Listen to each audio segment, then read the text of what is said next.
Greetings, everyone, and welcome to the GameCola podcast. This is podcast number 47. A great thanks podcast.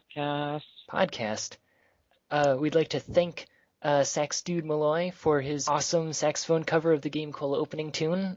Everyone, give him a round of applause.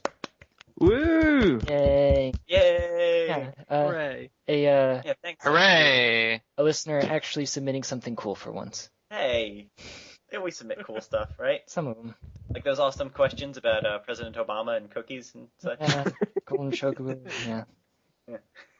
But we're here today to talk about the GameCola year-end awards, which this year are like after the end of the year awards. Yeah, we postponed them a little this year to give everyone more time to actually play the games instead of voting about them before they got a chance to do that. Yeah, it's troublesome when some games come out in time for the holiday season, and no one actually gets to play them. But they all of the games this year, it seemed like. Yeah. Seemed like most of them, a lot of the big releases came out in November, December this year. And I thought it would be a little disingenuous for us to start voting on them that early before we actually got a chance to sink our teeth into them. So we pushed it back a little bit. Yes. So at the time that this podcast is going live, the awards article itself will have been published, I'm pretty sure. However, at the time of recording, it hasn't, so nobody here but me actually knows what the award winners are. Well, you did give me the list of the top 10. That's true. Well, in fact, that's what the podcast is going to be about today. Instead of, just going over the award winners and creating kind of redundant content like that, because there's already going to be the article, instead what I did was I took a look at the votes specifically for Game of the Year, right? And I ranked the top 10 games of the year based on those votes. And I was going to present this list to everyone here today for discussion. Hilarious discussion, I hope. Yeah. Yes. That would be appropriate. Well, great. It's like the VGAs, except without less... I don't know where I was going with that, but it's like the VGAs, except cooler. Except we will actually be talking about the games. And with less Spike TV. And I promise not to teabag anybody. You know you would if you were in the same room as one of us, though. Well, that's the only reason I can make that promise. What? Oh, wait, who's in this episode today, Jetty? Oh, yeah. Okay. Podcast 47 includes one... What? Does it involve tea and drinking it? Tea. It always does. This is a podcast. What are you talking about? This podcast is brought to you by Bigelow Tea. Anyway. No, ratetea.com, right? Tea.com. Game Tea? One of big GameCola supporters. Tea Cola? They buy ads It's on our tea site all the ratings, time. I think. I have them on my favorites. But, Anyway, today we've got Jetty, Paul, Matt Jonas, Christian Porter, and Michael Gray. yeah. Everyone introduce yourselves. Well, Paul just did. Oh, but you didn't say what you do. Oh, fine. Paul, what do you do for Game Cola? I am GameCola's editor-in-chief, and I sometimes write the column Minus the Pudding, the best of Xbox Live indie games. Christian, do you do anything? Not really. But by the time this comes out, my new column called Power Gloves and Tinfoil Hats will be out. Wow. Sounds like a good one. Michael Gray, when was the last time you did anything for Game Cola? Besides recording video footage, I don't think I've done anything. Oh. Well, you participate in the video recordings occasionally as well. Yeah. Yeah. Okay, that counts. You're also on the podcast Like, sometimes. for like the site proper. Yes. However, we do have Matt Jonas here, and he has written every single article that was on Game Cola Yes. for the last year. I think it's fair to say that Matt Jonas has written as much as everyone else in this podcast combined. Wow. Easily. If not more. Thank you, Matt Jonas. Yeah. You're welcome. For carrying us. Yes. Yes. Dragging us, more like it. Matt Jonas Cola. So, top 10 video games. Well, Matt Jonas didn't actually get to introduce himself, however. I'm sorry. Okay. I am Matt Jonas. You may have seen me from such GameCola content as videos, podcasts, and news posts. How was that? That was excellent. Pretty good. Yeah, Hell yeah. Pretty good. I would say it was delightful. Didn't you only just do one video? Oh, at least I've done 3 videos for GameCola. Uh-oh. Michael Gray's just making Pac-Man sounds now. So, top 10 games of 2011. Yes. But before we get into that, I'd like to talk about a few of the honorable mentions that received votes, but not quite enough votes to break the top 10. All right. Honorable mention number 1, The Binding of Isaac. That was a I didn't play it, but I heard about it because it was an indie game. I believe it's by the guy who made Super Meat Boy. Can anyone confirm, deny that? Yeah, I'm pretty sure it is the Yes. same dude. I believe Stuart Jipp is a big fan of that game, but I'm not sure anyone else on the staff is, hence why it didn't break the top 10. I like Super Meat Boy. I didn't even know about that game. Oh, I think it came out toward the very end of the year, maybe November, December, kind of like everything else. I want to say it has something to do with traveling through a woman's reproductive organs. Awesome. Yeah, it sounds like I'm fun. gonna check that. And it's not about like being a fetus and giving birth.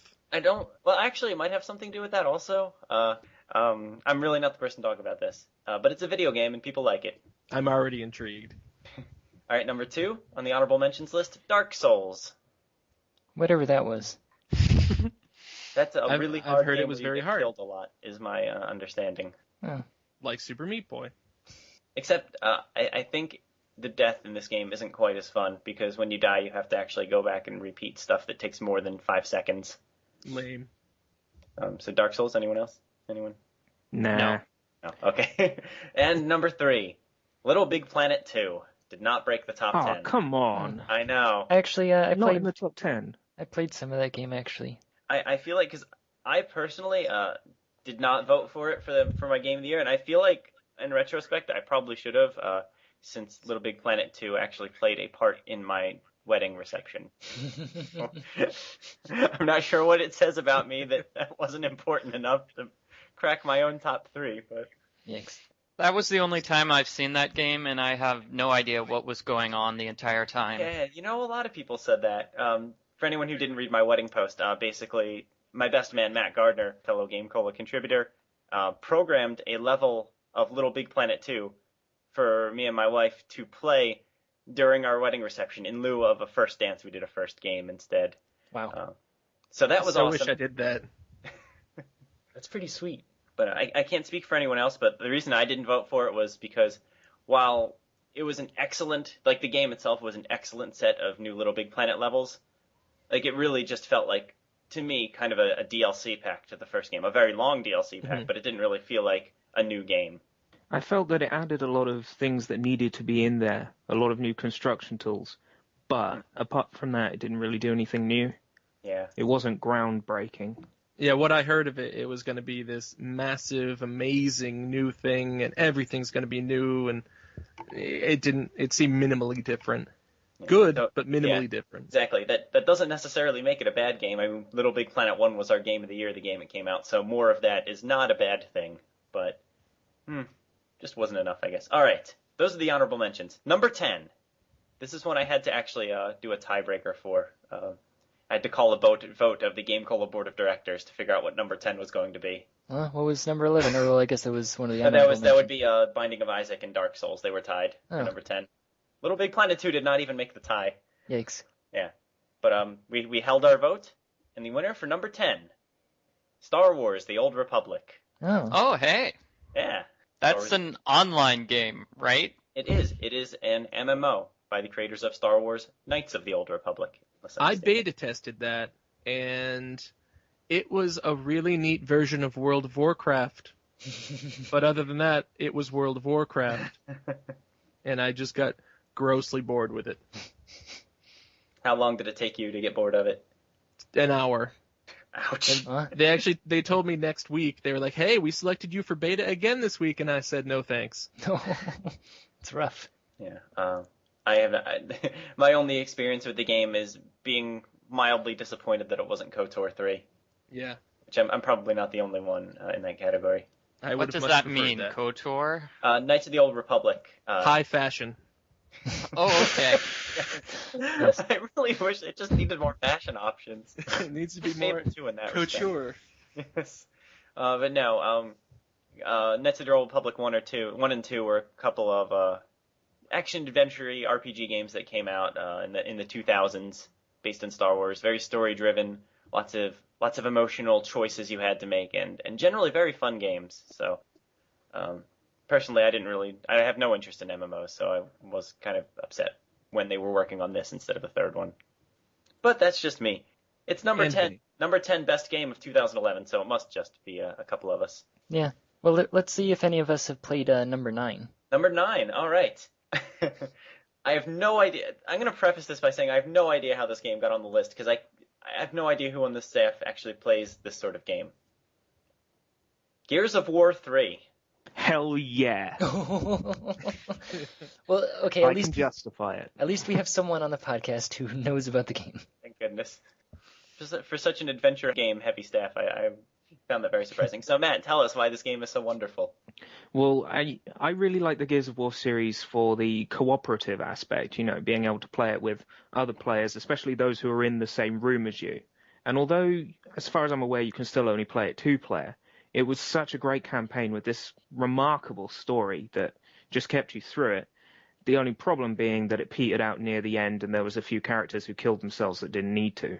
I played the first one, and I got bored halfway through it, and I stopped. But I don't hate shooters or anything. I do play first-person shooters every now and again, and I've been meaning to pick it up again because I've heard from everyone that it's so great, it's really excellent, and I guess I just needed to give it more of a chance. The mechanics of the game are good. The way it feels, the way it controls it's really tight. It just feels correct, as it were. And I noticed too, it was pretty high in the running for a couple other categories. I think best multiplayer, it was doing pretty well in that category. So I guess it has a really great multiplayer mode as well. I wouldn't actually know because apart from the cooperative, I don't have Xbox Live anymore. Well, never mind then. Yeah. I'm too cheap. Well, usually here at GameCola, it's the other way around. We usually have Xbox Live, but we don't have friends. Why don't we ever play games with each other? Well, this is pathetic. Well, no, I mean, GameCola staff has been playing a lot of Words with Friends recently. Why don't we play real games with each other? Hey, Oh. What is wrong with Words with Friends, man? I like Words with Friends. I like owning all of the other GameCola staff. It's made by Zynga, that's why. And it's pretty much Scrabble, except it's a Facebook game and they couldn't call it Scrabble. But it's I almost think this exactly the week- same. This week, for some reason, everyone found my name on that, and I've been in a perpetual state of scrabbling ever since. I was pretty delighted that I beat you in our first matchup together. That was exciting, Christian. Did you? Well, I beat Oh, you yeah. because you accidentally quit the game. Yes, because it gave me this weird jumble of letters and numbers. I was like, is this some kind of spam bot? So I was going to research what it was, and I got out of the screen. I guess getting out of the screen means I don't want to play with you. And I ruined your fine opening word of fart. I had the same problem when I was playing with Lizzo because we both started games with each other at the same time. So we ignored one of the games, and since I had started that one, I lost because I didn't do anything with it. Yikes. I think that's kind of a flaw that there's no way to quit without getting a big you lose sign. You're not playing on the iPad, right? I am not. I'm playing on Facebook. Yeah. Okay, so the number 9 game of the year was Words with Friends then? Yes. I think that's what Yeah, we've sure, why Number decided. 9. Yeah, I think we're gonna have to make some adjustments to the list. Did that come out in 2011? Because maybe we should have nominated that. I don't know. Yeah, I think it was Hanging fucking with amazing. Released 2009. Released in 2009. Oh. I think Hanging with Friends might have came out last year. Hanging with Friends? Hanging with Friends. I played about a month of that and then stopped. I couldn't get into it. I like it because it requires less thought. It requires more luck. That too. All right, number 8. This one I like because it is also the winner of the most disappointing game of 2011. Then how is Oh, it in the top 10? I have no idea. Duke Well, Nukem, actually, no, Duke I do Nukem, know Duke Nukem. because I mean there were two lines of thought in the staff. Some people really liked the game, and some people really didn't. So the people who liked it voted for it for Game of the Year. People who didn't voted for disappointing. Although I think there was at least one person who voted for it for both. Could have been me. I don't know. Anyway, number 8, Duke Nukem Forever. Yeah. Wow. It's number 8 on the top best. This is the best games of 2011. This beat Little Big Planet 2. Yes, by several places. Yep. Duke Nukem Forever. I would actually, personally, I would come out in defense of this game. There was one level that I thought was just the worst, and anyone who's played the game probably knows what I'm talking about. The worst, misogynistic thing I've ever seen, and horrifying too. Where I don't even want to talk about it. It was just it completely ruined the game for me until I kept playing it, and after that, it was still like bad, but it was more goofy bad, kind of in tongue-in-cheek, intentionally goofy bad kind of game. And at that point, I found myself enjoying it in the same way that I enjoyed Duke Nukem 3D, at least from however long ago that was. And I feel like a lot of the people who come out in strong opposition to the game, I feel like one of the things they got to that level and kind of ended up judging a lot of the game based specifically on that level. And I don't really think that's fair because the tone of that one level is not pervasive throughout the whole game. I mean, it's kind of there in some of the other levels, but it's not so much a focal point. I almost picked it up the other day because it finally dropped down to a price I felt I could justify for it, because Newegg was selling it for $6. I really wish I'd waited. I bought it for £32, which I think is almost like $50. Yeah. Ooh. Right, that sounds about right. $45. Yes. Yeah. No, I would have been very disappointed if I had paid full price for this game. Or even But half price. Which is why I voted both disappointing and greatest. Oh, it was I got my number one vote for Game of the Year. But yeah, I personally I got it off of Guzek, so I traded points for it that I got from other games, and I also this game was available on Guzek's from day one, and it's pretty much been constantly available ever since. If it had like a co-op mode, I probably would have gotten it for all of my friends too, because it would have been awesome. No such luck. Duke Nukem Forever, number 8 game of 2011. Anyone else have anything they want to say about that? Nope. We'll get to a game I've played eventually. We will. Not the next game. I don't think. Back to the Future. We will at some Okay. point. No. I'm looking at the list right now. I've actually seen several games that I know you have played. Yeah. Oh, good. Maybe not several. Multiple might be the games. Cool. Anyway. True. But it's not going to be number 7. Number 7 in the year 2011. Mm-hmm. Batman Arkham City. 7? Wow. Yeah. Yeah. Wasn't it number 1 in the Spike TV Presents the Spike TV Game Awards? It was, wasn't it? Was it? I don't remember because I don't remember the awards portion because it flashed by so quickly. I remember Felicia Day chopping things and Eating chocolate. cupcakes. The Joker was best new character. That's it. Yeah. So Batman, former the sequel to another GameCola Game of the Year of years past. All right, Arkham City. Yeah. It is Arkham City. I thought Batman lived in Gotham City. Oh, yeah. Well, that was until Hugo Strange got a hold of Arkham Asylum, and he convinced them to block off part of the city of Gotham City and make it an extended Arkham Asylum. What? I don't know. You making that up, or is that actually like... That's the plot. That is the plot of the game, yeah. Shows how much I play video games. It was really good, though. It was an amazing game, and it was a really fun game, and I think it probably would have been Game of the Year in any other year. It's just last year was really good for games. Apparently 6 other games beat it. Also, we're not Spike TV. Yes. Well, I'm surprised they didn't have like Call of Duty be number 1 or something. Yeah, I was going to say, I think that's actually a pretty reasonable choice for a Spike TV audience. Yeah. That's not bad. I think we talked about this before, but their selections, like their award winners, weren't actually that bad.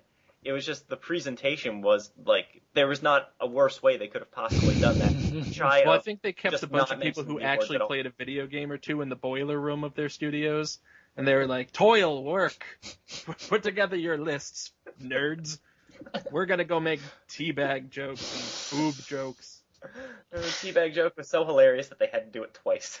Yep. Good times. Yeah. Also, for anyone who's listening to this who didn't listen to the last podcast was actually... A couple podcasts ago, I think. Was it? At this Oh point. yeah, at this point I guess it would be. Yeah, okay, 2 podcasts ago we had our live commentary on the Video Game Awards, so if you want to go listen to that, you can hear us make fun of it for a whole 2 hours. Yeah, that was fun. We should do that again. Yeah, well, maybe next year. This year. Well, This yeah, year. okay, this Right. year, yeah. No. Batman? Final thoughts on Batman? It was good. Mm-hmm. Okay. Let's continue to number 6. Mm-hmm. The Legend of Zelda: Skyward Sword. Bleh. I refuse to play it. I played it for an hour. You guys are brutal. Ouch. So how did it make it to number 6 when none of us seemed to have liked it? So maybe, I don't know. maybe the podcasters in this episode are not indicative of the staff as a whole. That could be. It was actually kind of funny when I was tabulating the results. There were really like very distinct blocks of people who were voting for the same things. I guess none of them are here. We need Mike and Vanjie. Them and like 3 or 4 other people like always consistently voted the same. It was really weird. They talked about this beforehand. So Mike just basically sent in his ballot twice and just did it on Vanjie's account. Actually, It's they a weren't. sweet idea. They weren't exact, but they were very, very close. So he switched a couple around just to make it seem like it wasn't the case. Yeah. Yes, that's how the Smurfs dancing game ended up on the list, I'm sure. Wait, the Smurfs dancing game No. won Game of the Year? It's number Heard it here 2. first. No. Scoop. I wish I kind of want to play that game. I'll be honest. It would be a great choice for Christian Porter's upcoming Q&A cola, which I always pronounce Quame Cola in my head. Quame Cola. Yes. I pronounce it question and answer me cola. But did you guys see the video of what's the bad guy from Smurfs? Gargamel. The video of Gargamel dancing around to like Who Let the Smurfs Out. It just looked like the most hilarious thing I've ever seen. I thought it was a joke. I thought it was a parody. That was real gameplay footage from the Yeah. Smurfs dance party or whatever. Wow. If only that game was on the Kinect and then I could have further justification in getting achievement points, but it's just a Wii game. No. And that's why Legend of Zelda: Skyward Sword is number 6. It's they tried to do something different with this game, which I applaud them for. What was that? You have to hold your sword up. Instead of Yeah. making it a Zelda game, you just do the funky chicken instead. No, they actually tried to develop Zelda's character a bit beyond just she's the person you need to save. So they developed her character for like 20 minutes, and then she got kidnapped, and now she's the person you need to save. So they did the opposite of what they did with Metroid Other M. Yeah. They empowered Zelda, and they took away all of Samus's power. Mm-hmm. I'm still meaning to play Other M. I picked it up the other day for a $5. That's like $7 or $8. I think some That people is might a argue that point. you overpaid. No, I went to GameStop recently because I got a GameStop certificate for Christmas, and I was just... The cheapest game available for the Wii was Metroid Other M. It's cheaper than Wow. the other 2 Metroid games for the Wii, even. Came out several years early. Well, it is another GameCola award winner. Got most disappointing last year, if I recall. Again, a very, very big voting block there of people who had played Metroid before and were very sad about this game. Yeah, well, wasn't there an I entire believe- podcast about that? I think there was. That's probably why Sword. it also made it on the worst games list too. So Skyward Sword. Yeah. So Skyward far Sword. we have talked about games that people in this podcast actually like, right? Oh, there was Gears Batman. of War, Yeah, okay. right? I love Batman. Little Big Planet. There has been games we like. Okay. I don't know how to do a podcast like this where like we actually talk about these games as though they're excellent. I mean, that's the way we're presenting them. These are the top 10 games, but we need to have like the entire staff on the podcast, I guess, to pull that off. The ones that actually liked them. Yeah. I guess if I'd thought ahead, I could have asked like specific people to join. Oh well. If you want me to Number lie 5. about the games, I can. Perhaps this would have been a good candidate for casting our own pods. Oh yeah, that's a good point. Interesting. Maybe next year. Anyway, Number 5. Back to the Future, the game. Not number Pretty 1. awesome. Number Pretty 5. awesome, I must say. I would say I'm pretty happy. I feel like we're like the only website on the internet that would have even included Back to the Future on their top 10 list at all. In fact, I know there are a lot of people who particularly dislike this game as an adventure game because the puzzles are a little on the easy side, but... That's why I've hesitated. That's why it's still in my backlog. Yeah. But I am going to get to it eventually, and it looks good. Yeah, well, I really think the people who like it, I don't think they don't necessarily like it because of the adventure game aspects, I would say. I think they like it more because of the revisiting of the Back to the Future universe, because of being able to interact with all of these characters that they've known and loved since 1985. I think that's what makes the game more than anything else. That's what makes it interesting, though, because in the case of me, I've been enjoying getting into the universe of Back to the Future, and I haven't seen a single one of the movies. Yikes. I know, it's pretty bad. There are some problems with the game which don't bug me, such as the fact that time travel does not work at all the way it should. They completely make up the rules of time travel as they go along, contradict themselves and contradict the movies. And that gets a little iffy at times. But, I don't know. I enjoyed it quite a bit. It did not, I would say it did not meet not necessarily my expectations. It met my expectations. It did not meet my hopes. The perfect Back to the Future adventure game would have been a little more heavy on the adventure game side. I'll agree with people who say that. But at least it was not a hidden objects game like you thought it would be. That's right. We talked about this a little. We have on the GameCola YouTube channel. We've been playing through all the different episodes of this game, and we talked a little about how we think the challenge of the game was kind of toned down to appeal to a more casual audience who might see Back to the Future the game on their GameStop wall shelf and decide to pick it up just for that, and maybe who aren't that interested in brain teasers and complex noggin stretching, if that's a phrase. It is now. Well, let's be realistic. I don't think Marty would be able to get through the game if it involved complex puzzles and brain teasers. That is a fair point. And you know how long it took him in the first game to actually get a bottle of alcohol? Yes. There are a surprising number of... the time machine to go back to like the 80s and get one there. No, he has to solve complex puzzles to get one during Prohibition. Obviously, this makes a lot more sense. That puzzle was great. No, it was. Just keep telling the guy to add spice to his soup. Yeah. But all in all, I think it certainly makes sense on GameCola's top 10, and I do think it was a great game. Absolutely. It was entertaining. Number 4, Bastion.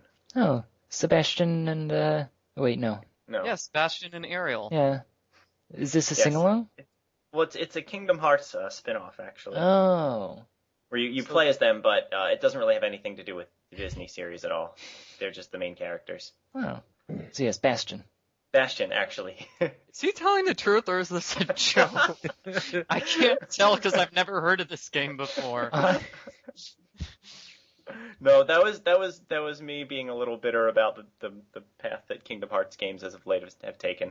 No, Bastion. It's an indie game. It's on Xbox. Is it the game with the narrator? Yes, it is. Yes. The game with the narrator. So, okay. Okay, was I correct that Rux is the best new character of 2011? I cannot confirm or deny that. No? Though the listener sure can. Oh. I can I'm too. not going to say, but I have a prediction for Character of the Year. It's pretty obvious. But I'm keeping stum. Yeah, Christian actually knows because he just, right before the podcast, wrote the blurb for it. Yes. Well, I nominated the cow from Harvest Moon, Tale of Two Towns, but Paul said no. Yeah, that was one of a few instances where I had to throw my editorial weight around, and because I did not want another seagull incident. I'll put it that way. He abused his power with me too when I nominated every game that didn't use it to best motion controls. It's a joke because you don't like motion controls. You get it? Yeah. Sebastian. I know yeah. at least a few people in here have played the game before. Jetty, why don't you tell us a little about Bastion? How much should I say? Because I, like Christian, wrote a little something about this game immediately before the podcast. Well, what is it? It's a video game. It has a narrator, apparently. Yes. No, Bastion is a cool indie game. I don't know. I debate calling it an indie game because it was published by Warner Brothers. Warner Brothers Interactive Entertainment. Yeah, but at the same time, I realized it had a small crew and etc. and blah, blah, blah. But no, it's pretty neat. It has a narrator who's talking throughout the vast majority of the game, telling you the story as you play, which is pretty cool. Like, there are points where he changes what he says based on what you're doing. So instead of just being a single monologue, he does make comments on like, oh, you just fell through a hole. Good job, idiot. You know. Can we get you to do an impression of the narrator? No. Let's hear it.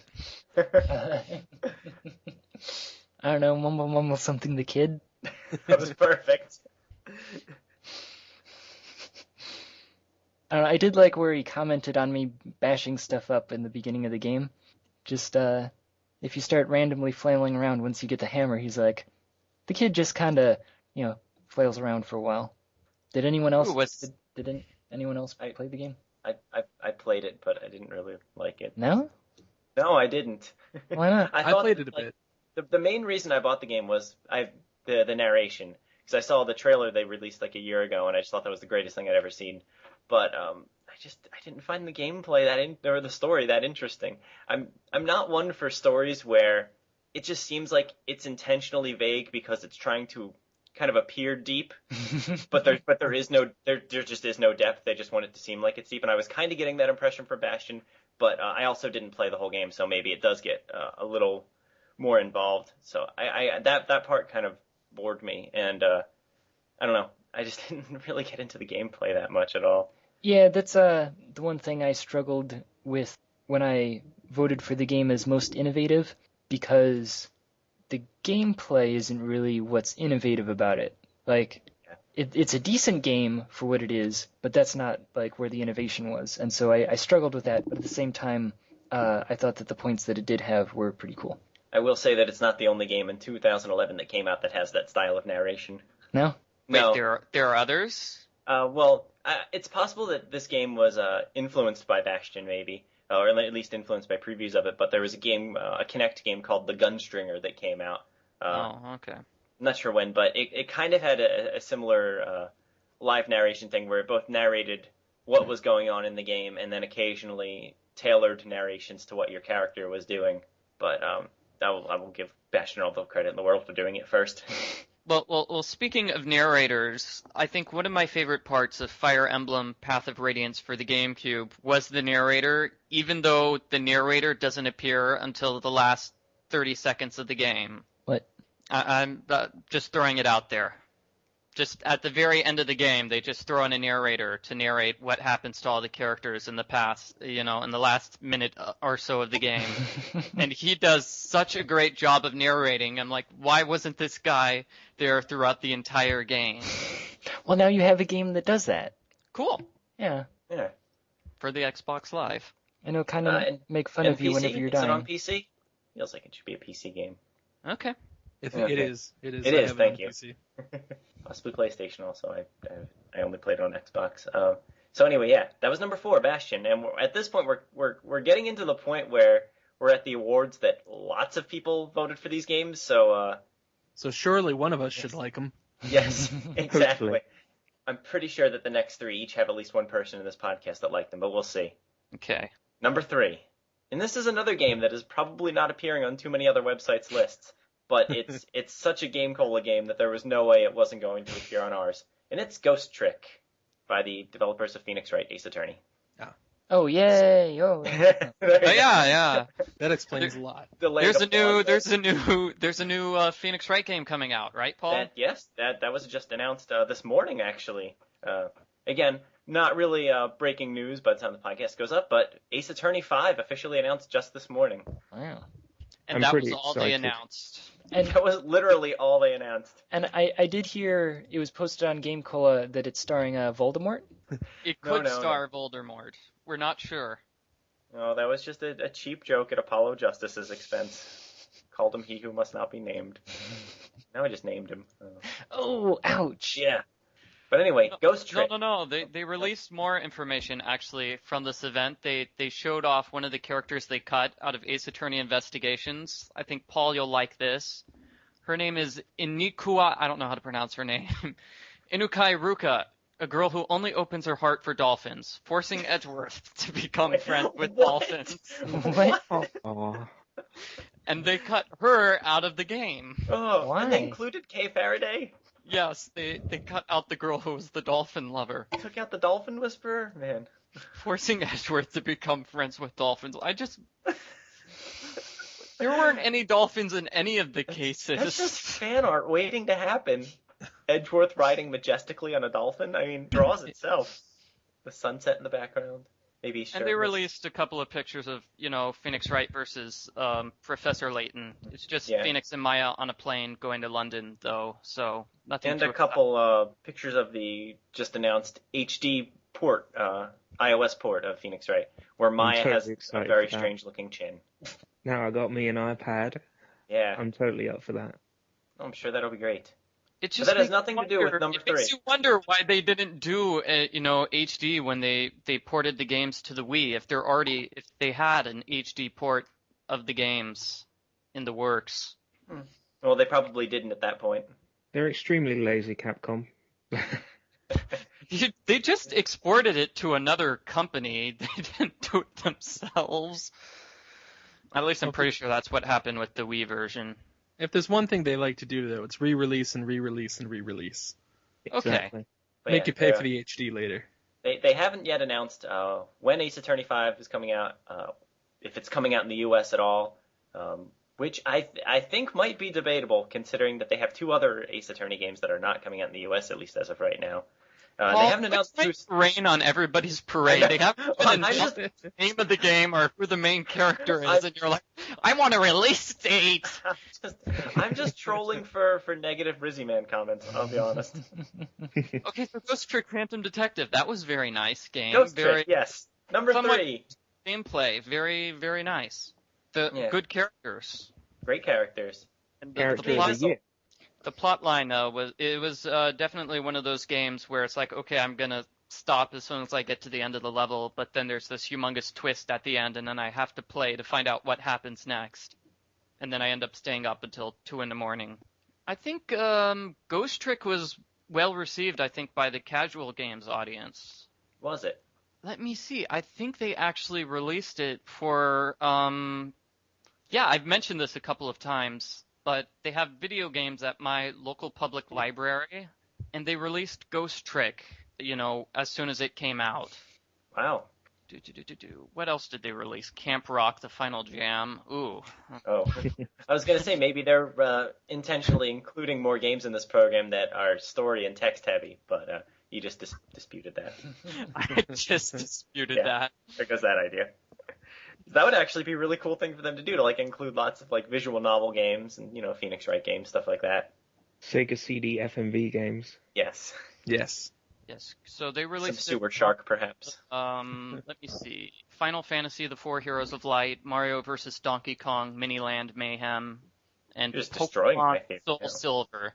I don't know what time that those games came out. Still kind of cool that your library does that, though. That's neat. It is very neat. Yeah.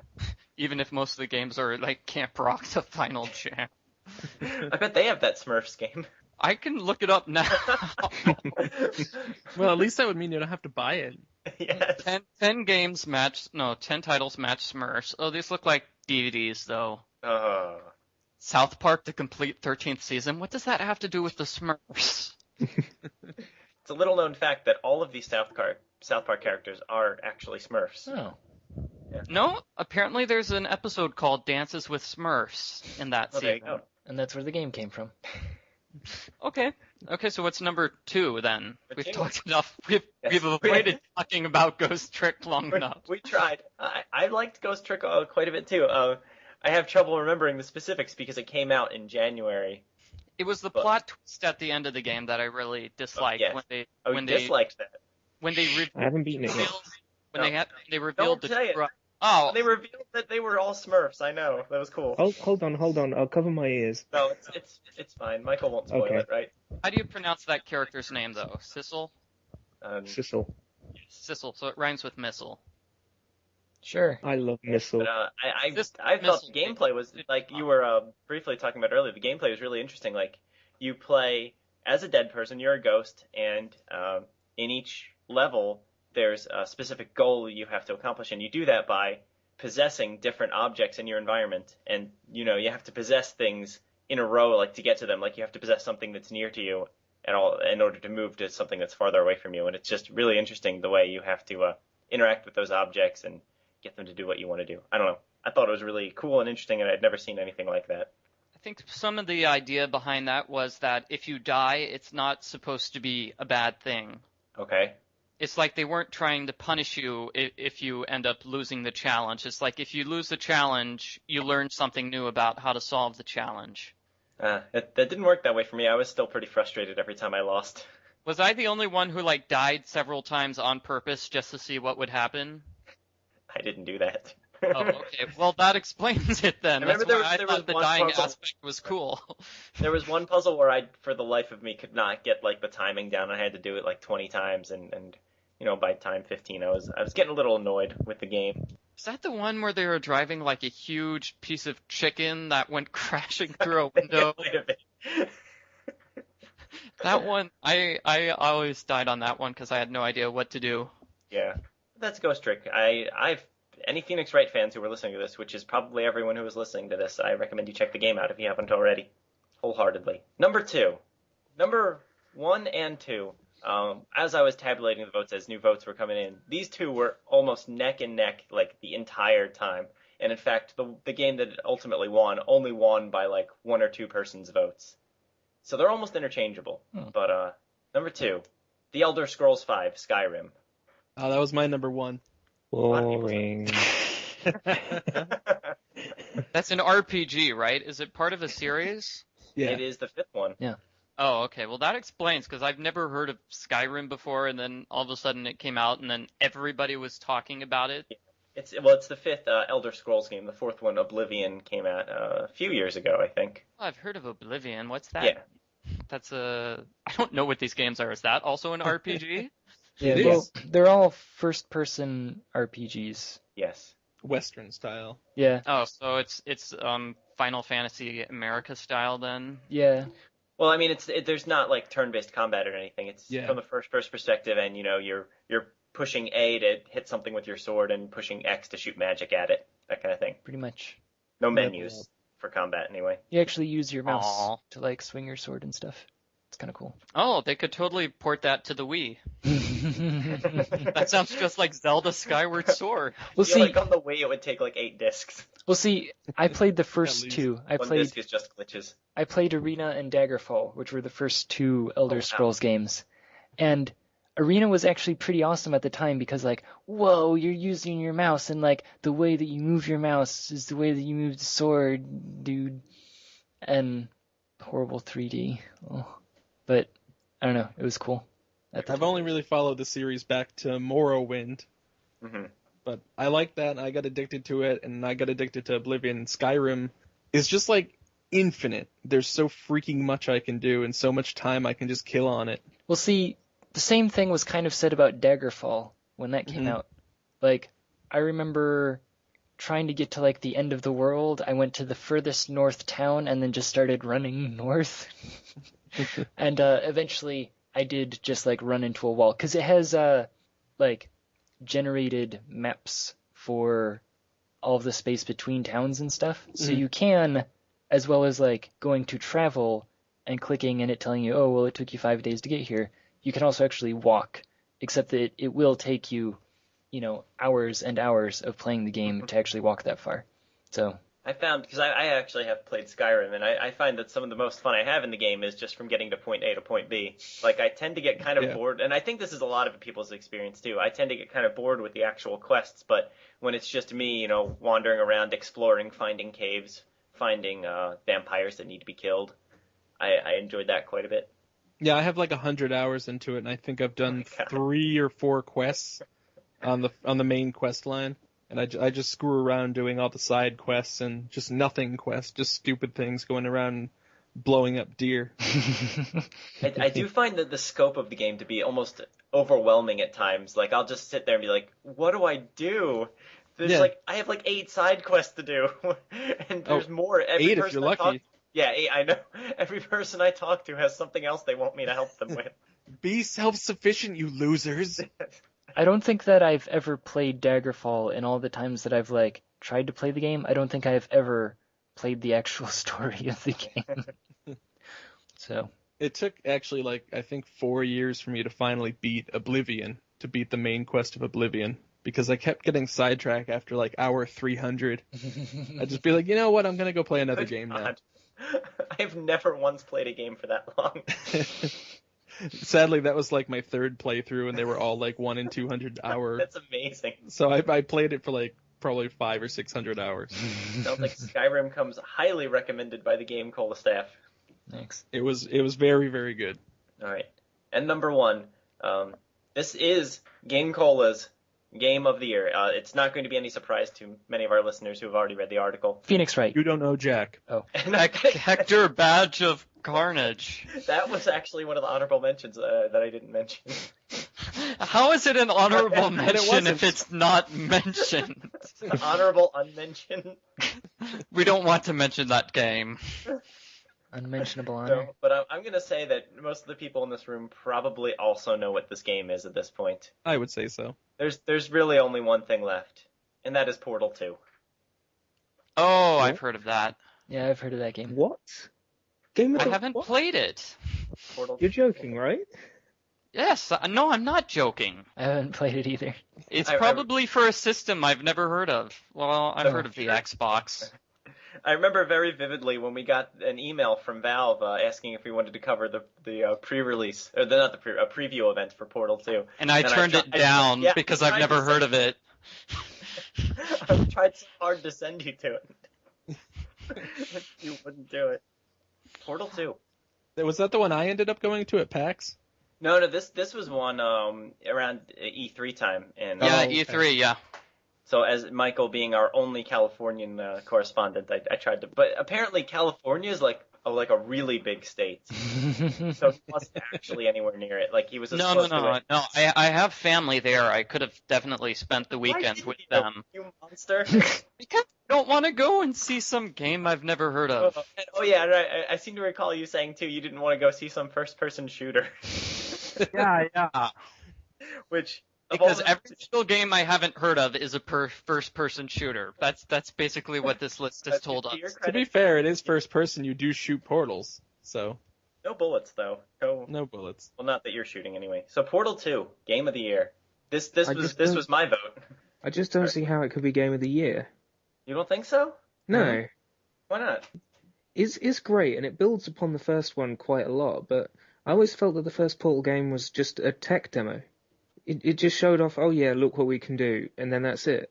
Well, I think it's not the portaling so much. I think everyone really particularly enjoys the puzzles, but I think it's more the characters and the story, and I specifically really did the way enjoy the is story told. this time around. I thought it was a great combination of everything. The gameplay was really fun. The humor was actually funny this time. It wasn't just blown out of proportion like, this is the most hilarious thing ever. It actually was really funny this time. And I thought everything was just great about it. So I can understand even I was torn on my Game of the Year. This was very close second for me. And the co-op was really fun too. Oh, the co-op's wonderful. I'm finally starting to get into that with my wife after, I think it was Nicola who swore up and down that there would be no spoilers in co-op because she hasn't finished single player yet. Yeah, So- they're like two completely separate things. And my I don't cousin and I played through that. We I- haven't played that DLC yet though. I did not play Portal 1 first, and I was kind of skeptical going into Portal 2 because the same reason I was skeptical about Portal 1 is just there are certain kinds of puzzles that I just don't enjoy because they frustrate me, but I just had a complete blast of this game, and I quickly became very obsessed with playing it, playing all the bonus levels, going back playing Portal 1, getting Portal 1 on the orange box so I could play it again and get more achievements, and then do the bonuses on that disc, and I loved everything about this game. And you can play Team Fortress too. Yes. Well, actually, it had some Half-Life games I'm interested in checking out too, so it wasn't just the achievements. Although I didn't really like Half-Life 1, so I'm kind of hoping the other ones are better. I never played it actually. I started with 2. Okay. Put them together and you get a full life. I get it. I swear, Half-Life 2 is I've infinitely been better told I than the need first that. one. Half-Life 2 is infinitely better? Infinitely better than the first one. Okay, cool. I already forgot what I didn't like about the first one. Just that maybe it wasn't so much I just liked it, I just never got into it. My problem with it was just all corridors. Half-Life 1 was just all corridors.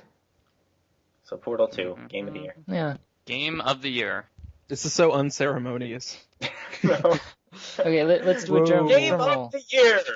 Do-do-do-do-do-do-do. Yeah, etc. There we go. Well, we don't have like a big audience of people to applause is the thing. I mean, we could applause, I guess. Yay. You mean Yay. applaud? No, I mean applause. Verb. Actually, I was just editing the last podcast, or the podcast that's going to be coming out next week. And Yep. Michael Gray, Me? yeah. What is the holiday on the 14th? Valentine's Day? Okay, this time you said it correctly, because the entire podcast you were saying Valentine's, and I was having trouble deciding if you were joking or not. You have to go back and edit an N into each one. Yes. Valentine's Day. Yeah, I tend to pronounce it like Valentine. Yeah, and I didn't notice it at first, but then as you were talking more about it, I was like, he keeps saying it. Valentine's Day. It's a different holiday. It's a holiday where you just sit down, you listen to nothing but Richie Valens all day. Oh, That's Yeah. Valentine's. yeah. So, anyway, Oh, well, I got a question. Did the I Nintendo guess not. 3DS get voted for most disappointing? Well, it's not a video game. yeah. So it was not on the list. It was not on the ballot. Oh, okay. I'm sorry. Yeah, well, what were our other categories? Oh man, you're gonna make me bring up the list. Most innovative. I think I have it.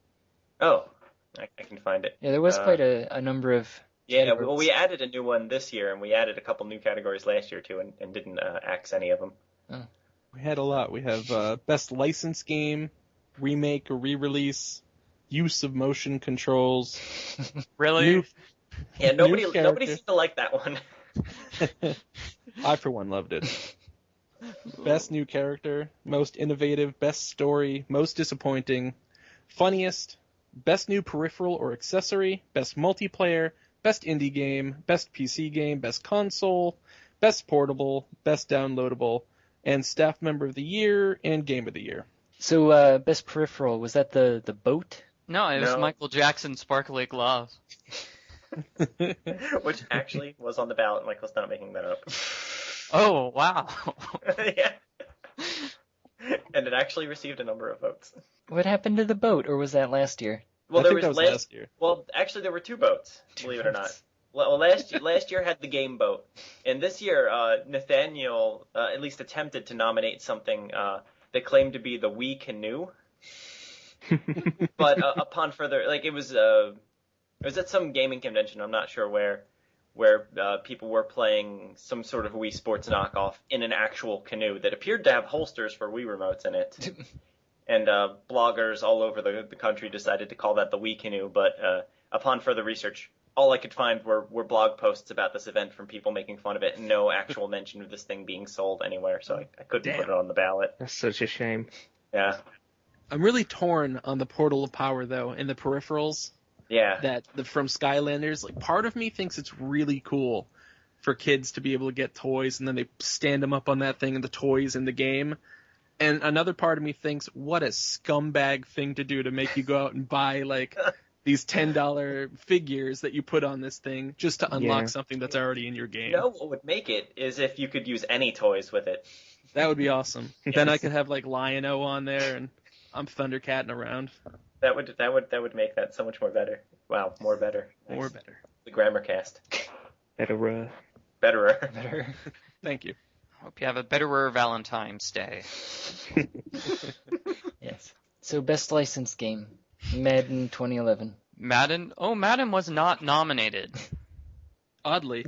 I don't know if I could classify that as. I guess it's That's a a licensed sports game. game, yeah. It It is uses licensed. the NFL license. Okay. Do we have? Well, it also uses Madden. I would call that a license. John Madden himself. Yeah, well, pretty much. I don't He is know if a- it's what's meant, but yeah, it is a licensed game. Okay. Well- I could buy that argument. It's just that it'll never get nominated, so who No, cares? not on GameCola. Do we have a sports game section to vote on? I don't. No. We have published, I think, at least 3 or 4 sports reviews in GameCola's almost 10-year history. But it was like NHL 93 or something. NHL 94, Wii Sports Resort. And Mark Friedman reviewed Madden 93, I think, pretty recently. Tech We should Mobile. totally just do a theme month sports reviews. God.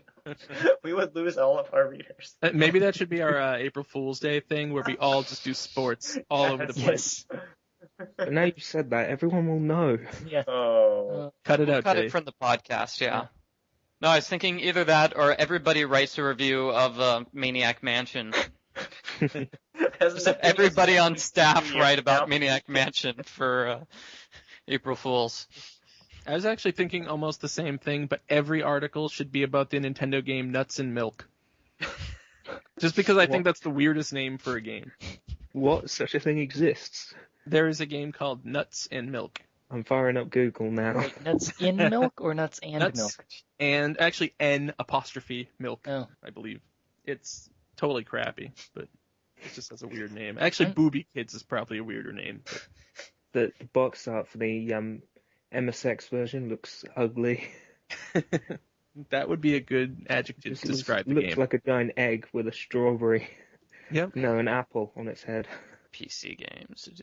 We only wanna- nominated like 3 DS games, 3 3DS games for best portable. They're all DS games on this list. Oh, there was some PSP, right? Yeah. Yeah, I But mean, no. Yeah. Well, 2011 was not a good year for the 3DS. were there, well, Yeah. The 3DS was not a very good console for any year. Oh. did, were there any other interesting things to note about the voting or the nominations? I can look, but I don't want to spoil any of the categories for anyone else who's in the recording right now. Yeah. Any of the winners. But I think I nominated most of the characters. you did. No, Matt Jonas, you were like the hero of the nomination process. It was awesome. Well, Matt Jonas does kind of do everything around GameCola. Yeah. You really Yeah. helped to fill in the ballot. Let's see, there were. Okay, I did appreciate for best downloadable game. Someone nominated Putt Putt Saves the Zoo for iOS. That was me. Okay, I nominated that. No, here's my question with the the iPad iOS. Do those count as portable games or downloadable games? I've been counting them as downloadable games just because you download them, but really I'm hesitant to do this because we already have so many categories, but we probably should just introduce an iOS specific category at some point, or mobile game or something. Yeah. Or maybe Which is different from portable how? Well, portable I would guess be it is a synonym. portable would be for dedicated consoles. Mobile would be for cell phone games, Yeah. Which which are very I different. don't know, because then if you take something like an Android tablet or like a small Android R2D2. unit, would that come under portable or would that come under mobile? And some of the games are on either one. Well, I would say I that don't know. would be The mobile. best portable game category is specifically for retail games on handheld video game systems. So They it's are for- selling the iPad, I think, at GameStop now.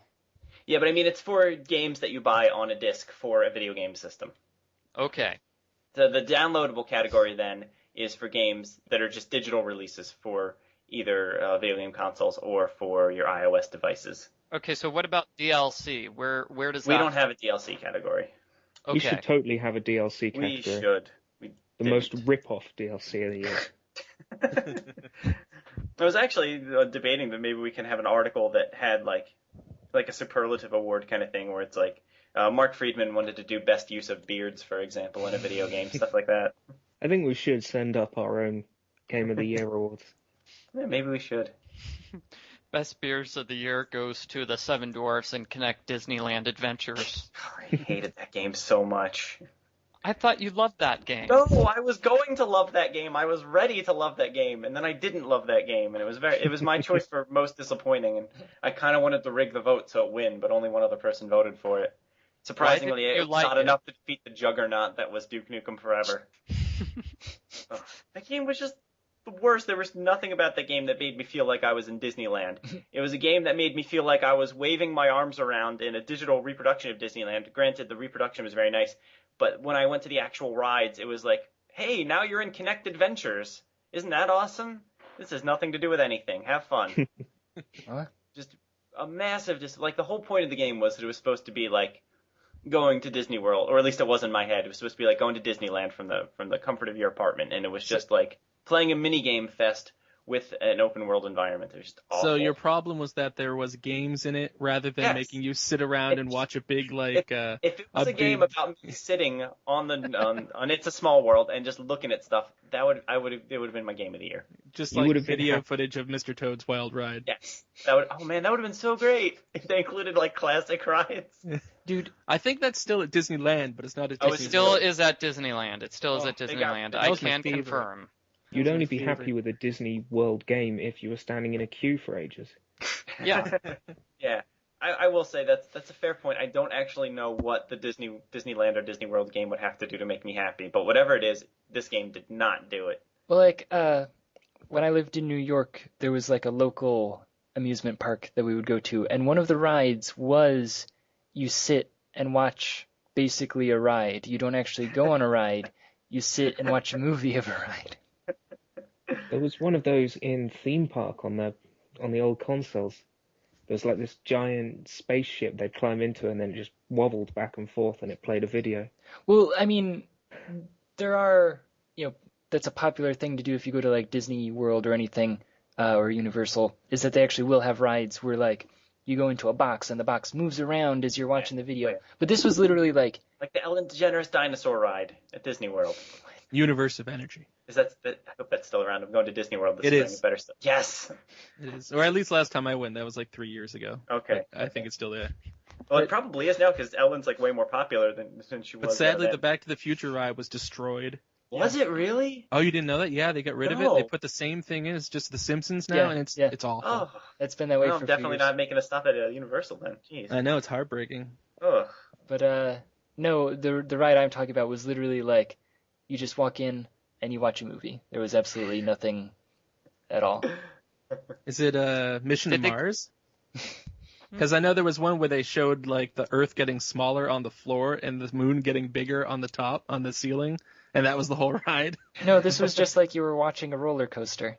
Did the seats move? No. Like back and forth? No, nothing happened at all. So it's not like that Star Wars ride at Disney World. No. Oh, man. Yeah, I was going to ask, did they call it a ride, or, I mean, don't like theme parks sometimes have a place where you can just sit and watch a movie for a while? I don't know. I know that on the moving rides with the movies in it, they have spots for cripples that don't move. No, but I'm thinking of something more like, like the Muppets 3D program. Which basically you sit in a theater and watch a movie. That's the point. Yeah, but that horrifying one at Animal Kingdom where a thing pokes out of the back of your chair and stabs you. Oh, that creeped me out. Yes. Oh man, I want to go to Disney World right now. I know. Anyway. Well, all you need to do is fire up your Xbox 360, put in Disney World Adventures, and you're there. After like 2 hours, that game just went straight to Goose X. I couldn't. It was heartbreaking is the word for that game. We'll take a GameCola trip to Disney Quest. Yes. I was just gonna say we should have a GameCola field trip at some point, maybe to celebrate our 10th anniversary that's coming up in April. Oh wow! Hooray. Yeah. Either Disney Quest or Fun Spot. Fun Spot, that'd be a good choice, and right around the corner from you.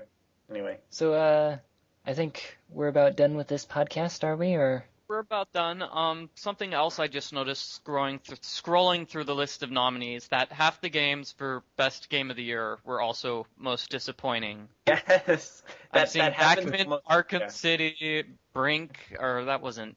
Oh, no, Bastion, Batman, Arkham City. I think Portal 2 was even nominated for by someone. 2, Skyrim. Yeah, I nominated that. And Legend of Zelda. So I was, for a moment, I was wondering, it's like, which list am I reading? Game of the Year or most disappointing? Yeah. No, the voting for that one was pretty much runaway Duke Nukem Forever, though Kinect Disneyland did tie for second, but that's just because like 2 people voted for it. I guess I'm the only one that voted for Brink. Pretty much, yeah. And GoldenEye Reloaded, I thought that was going to be GoldenEye, the original one, but it was like Wii one. But the Wii one's supposed to be good, isn't it? It's people okay. It's not great, but it's okay. Yeah. It's got to be better than GoldenEye Rogue Agent on PS2. I would imagine so. That game was a nightmare. Yeah. so No listener mail in this episode, Jetty. no, surprisingly, we didn't get any. However, if someone did want to email us, how would they do that? They would send a message to podcast. That's podcast@gamecola.net if they want to ask us any questions, suggest a topic for us to talk about, or to just tell us how much they love us. Yeah, I mean, we also do have an actual internet website, GameCola.net, where if you're listening to this podcast on the website, you can also scroll down a bit and make a comment there. You can. And if you're listening to iTunes, or even if you're not really, you should go onto iTunes, rate us really high on there, maybe even leave a little review. Yeah. Help us grow. Yeah.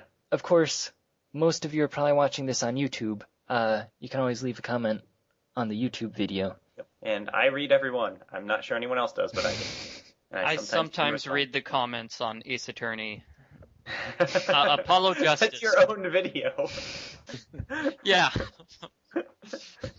And we didn't get a chance to do it this time. We ran out of time, but Jetty, should we solicit for any future call-in guests, perhaps? Yeah, if you guys want to send an email to podcast@gamecola.net and tell us either your Skype name or your telephone number, we can add you to our guest list, and if we have time, which sadly we didn't in this episode, we'll give you a call, and maybe you can answer a question that we had trouble with during the podcast. I think that's about it, Jetty. Yeah, so, okay. Happy 47th podcast. Thank you, everyone, for being here. Yay. You're welcome. Thank you. Thank you, Jetty. Yeah, no problem. I'm always here. So, well, goodbye, everyone. Bye. Bye. Baby.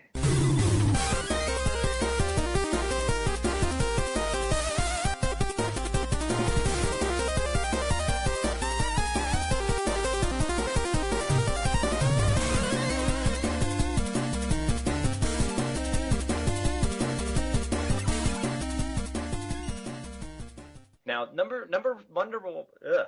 You can edit that out. No. Yes, please. Okay.